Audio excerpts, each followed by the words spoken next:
Hey everyone, thanks for tuning in. We got a lot to talk about. I'm Joey Moss with Bad Boy Gaming, and from infinite combos to 3-drop planeswalkers and some really cool other spells, we're going to get right into it. But just a quick reminder, support the channel by absolutely free, simply by subscribing. And make sure you hit the like button. That does help out a lot.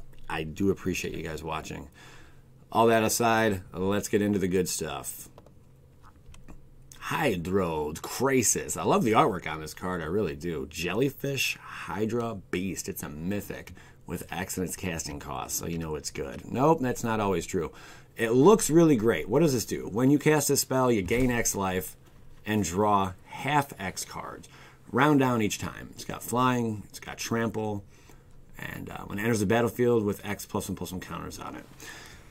So, in comparison to a few other cards, I mean, when you look at flyers right now in the current standard, we got the Crackling Drake, we got some nasty angels. We just got bigger and better stuff, I feel. Where I think this would fit in nicely would be somewhere probably like Commander or whatnot. I think this will definitely see a lot of play in Commander. Price point on this card upon release, probably like $2, maybe $1. Call me crazy, I know. Maybe $1. It could go up, though. We'll see. Some lockets. Get some of the basic stuff out of the way real quick. Here's the new artwork on it, or here's the lockets, I should say. Pretty cool. As you all know, you pay 4, you sacrifice a locket, you get to draw 2 cards, and you can tap it or you can tap the locket and add one of 2 different colors to your mana pool. Hooray. Deputy of Detention. Look at this guy, man. Is that a guy? I think it's a guy. Enough said. It is a 3-drop, and I think we're all a little tickled that it's not a human, perhaps. It's a rare. When Deputy of Detention enters the battlefield, exile target non-land permanent an opponent controls, and all other non-land permanents that player controls with the same name as that permanent until Deputy of Detention leaves the battlefield. Sounds familiar, right? Yep, it sure does. Like Detention Sphere, if that rings a bell. Very similar, only difference really is that it has a body. It's a 1/3. Problem is, it's easy to remove this card, so you're definitely going to have to like protect it, maybe with like Dive Down or some other kind of hexproof spell if you're going to go this route. Otherwise, it's going to get blown out right away, I would assume. There's just too much removal right now in the current standard, or just in Magic alone, there's a lot of removal. And being that it's only on a 3 body, I think that's where, you know, it has some limitations. But still, nonetheless, really, really good card. Will see play. It would probably combo nicely with something like Naban, Dean of Iteration. If a wizard enters the battlefield under your control, causes a triggered ability of a permanent you control to trigger, that ability triggers additional time. Pretty cool. Again, both these wizards are really, really weak. Are we going to see some kind of crazy wizard tribal brew? I don't know. But the combination of these two together, I mean, you can just exile a bunch of permanents from your opponent. Maybe some sideboard action. I'm not sure exactly, but for sure I'm going to try to get this combo going and try to protect it. And see, not combo exactly, but you know, just trying to bust out our opponent. Basically, is what we're trying to do by exiling a lot of his cards. Next up, we got a Sphinx of Foresight. Mono blue tempo. Is that where we're going to find this buddy's home? It's a 4-drop Sphinx. You may reveal this card from your opening hand. If you do, scry 3 at the beginning of your first upkeep. That's kind of cool. I like that they brought that little trick back, where if you have this card in your opening hand, you can reveal it and do something with it. We've seen similar cards like that in the past. It has flying, and at the beginning of your upkeep, scry 1. Is that scry 1 really worth it? Maybe. It's a 4/4 for 4 and flying. Sphinxes usually are a ridiculous amount of casting cost, 9 times out of 10. This thing's a 4-drop for 4. A 4/4 for 4 with flying and an ability on it. That is pretty phenomenal, but not too crazy amazing. There are better options out there if you're looking to spend 4 or 5 mana for a creature spell. But I'm not sure. Maybe in a tempo build, like I said, mono blue tempo. We already see that deck kicking butt, taking numbers. Maybe this thing could serve a purpose in that kind of build, a 1 or 2 of. I'm not really too certain. Sphinx tribal, probably, in some other formats and whatnot. I don't know. I got to hear your guys' thoughts on this one. It just seems it seems good, but just not that good. But if you get it in your opening hand, that's a lot. Scrying 3. I mean, talk about like a little card positioning advantage on your opponent. I mean, knowing the top 3 cards of your deck or being able to scoot them somewhere else or whatever the case may be. That's pretty good. So this card might actually see a decent amount of play. We'll find out. Davin, Grand Arbiter. Tempo token based deck, possibly, and a tutor card at best. Let's see.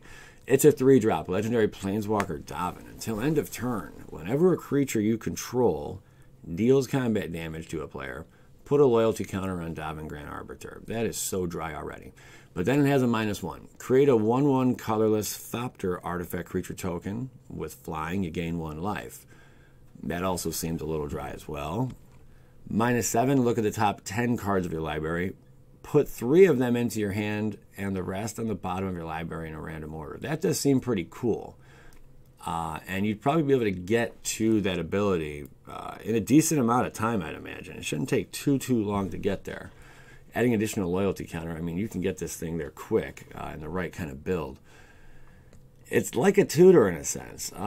It's a 3-drop, guys. I mean, we're not going to see anything like Liliana of the Veil printed again for some time. For a 3-drop Planeswalker, that thing was ridiculous and found a home in quite a few decks. This Davin, it's a 3-drop. I guess, what do you expect for a 3-drop? If you guys have any ideas where you think this would see a lot of play or where we could put it to really good use, maybe even like buddies with Karn and getting tokens out, maybe a token build. I'm not really sure exactly where this card will fit in, but it does seem like it's going to see some play, of course. Every card's going to see some play, but how much? I don't know, man. I really don't know. We got to see more cards from this set.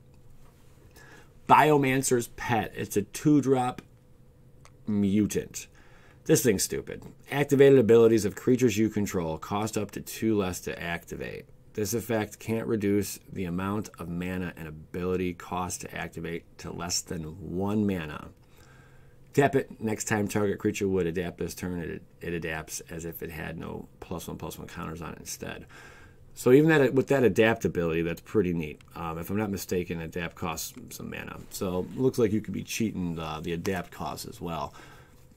This thing is pretty nifty. I say Skadoosh ×3 because we're going to see a lot of fun with it. What kind of fun? Let me show you the stupid fun we can have with it. First off, let's just go through a little combo that's completely endless. And it's ridiculous and easy to get out. Eldrazi people are going to love it. The Eldrazi Displacer, it's a 3-drop with Devoid for 3. Exile another target creature, then return it to the battlefield tapped under its owner's control. You want to have Eyeless Watcher already out. What that is, when Eyeless Watcher enters the battlefield, put 2 +1/+1, or put 2 1/1 colorless Eldrazi Scion creature tokens on the battlefield. They have sacrificed this creature, add 1 colorless to your mana pool. So essentially you're paying 1 for the Eldrazi Displacer if you have your pet out, your mutant pet already on the battlefield. And then what do? You go over here with Eyeless Watcher, exile the card, drop the 2 colorless creature, or 2 colorless Eldrazi Scion tokens, and then you can just do it again because it costs 1 less, and you just sacrifice the Eldrazi tokens. It's an endless loop. It's stupid. It's fun. People are going to play it.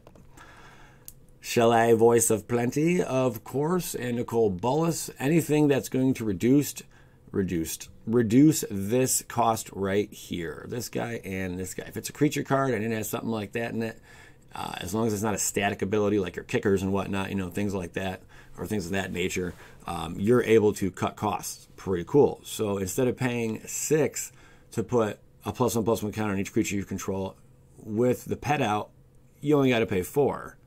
Pretty neat. Nicole Bolas, also, to flip this thing now, instead of paying 7, you only got to pay 5. I mean, it's little things like this. And yeah, it may not fit in every single deck build. It may not even work well with these cards. But there are quite a few right now just in the current standard. Yes, I used a commander here for all you commander guys out there. But Djinn of Wishes is in 2019. Azure the Lawbringer, again, you pay just 2 less. And then you gain X life and draw X cards. Really, really neat. Djinn of Wishes, another card in standard where you can pay 2 less. Just for 2 now, remove a wish counter from Djinn of Wishes, reveal the top card of your library. You may play that card without paying its mana cost if you don't exile it. That's pretty neat. You can be paying stuff for 2. What? You're paying 2 to play any card you top deck? Are you serious right now? That's pretty crazy. I want to see some nasty combos going off of this thing. And yeah, Jin's a little expensive, 5, but I'm going to put it in a deck and put it to use. Just some other little things to think about. The Thorn Lieutenant, it's a 6-drop. Not 6-drop, it's a 2-drop, but you can pump it. You can pump it, make it a 4/4 for 6. But with this card, if you have it in your deck for whatever reason, if you're running that with, if it was a shapeshifter, I think really, if the pet was a shapeshifter, you'd have a lot more fun with the card because it could be any creature type in addition to whatever other type.